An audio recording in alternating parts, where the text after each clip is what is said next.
താമരശ്ശേരി ചുരത്തിലെ 9ാം വളവ്, അതായത് view point, ഇവിടെയാണ് മണ്ണിടിച്ചിലുണ്ടായിട്ടുള്ളത്.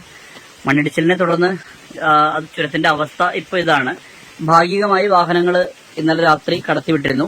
ഇപ്പോ രാത്രി തന്നെ ഇതുമായി ബന്ധപ്പെട്ട ഉത്തരവ് ഇറങ്ങി. അതായത് വാഹനങ്ങൾക്ക് പ്രവേശനമില്ല എന്നുള്ള തരത്തിൽ. അപ്പൊ കോഴിക്കോട് ഭാഗത്തേക്ക് പോകുന്ന വാഹനങ്ങളും അതോടൊപ്പം തന്നെ വയനാട് ഭാഗത്തേക്കുള്ള വാഹനങ്ങളും കുറ്റ്യാടി ചുരമോ അല്ലെങ്കിൽ നാടുകാണി ചുരമോ ആശ്രയിക്കണം എന്നുള്ളതാണ് നിർദ്ദേശം.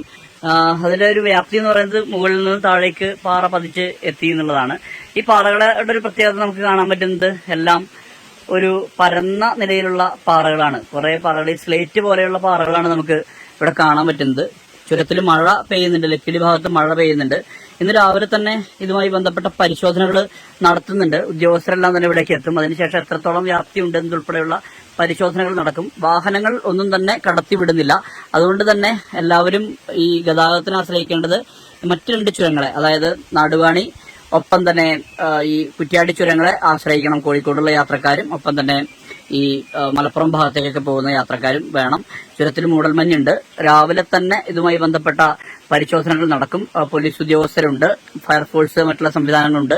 ജിയോളജി വകുപ്പിന്റെ പരിശോധന നടത്തും. ഒരു പാറയുടെ വലിപ്പമൊക്കെ നമുക്കിപ്പോൾ കാണാൻ കഴിയുന്നുണ്ട്. കാരണം അത്രയും വലിയ വലിപ്പത്തിലുള്ള പരന്ന പാറ, അതിങ്ങനെ ഇതൊക്കെ തന്നെ പരന്ന പാറകളാണ്. അതാണ് നമുക്കിവിടെ കാണാൻ പറ്റുന്നതും. എന്തായാലും വലിയ രീതിയിലുള്ള ഒരു മണ്ണിടിച്ചിൽ ഉണ്ടായിട്ടുണ്ട്. ഈ പരിശോധന നടത്തുന്നുണ്ട്. അതിനുശേഷം അതിന്റെ ഒരു സ്റ്റെബിലിറ്റി വെച്ചുകൊണ്ട് എത്രത്തോളം യാത്ര ചെയ്യാൻ കഴിയുന്നുള്ള കാര്യത്തിലൊക്കെ ഒരു വ്യക്തത വരേണ്ടത് ഈ പരിശോധനയ്ക്ക് ശേഷം മാത്രമാകും. അതിനുശേഷമാകും ഗതാഗതത്തിന് പൂർണ്ണമായും ഈ ചുരം പാത തുറന്നു കൊടുക്കുക.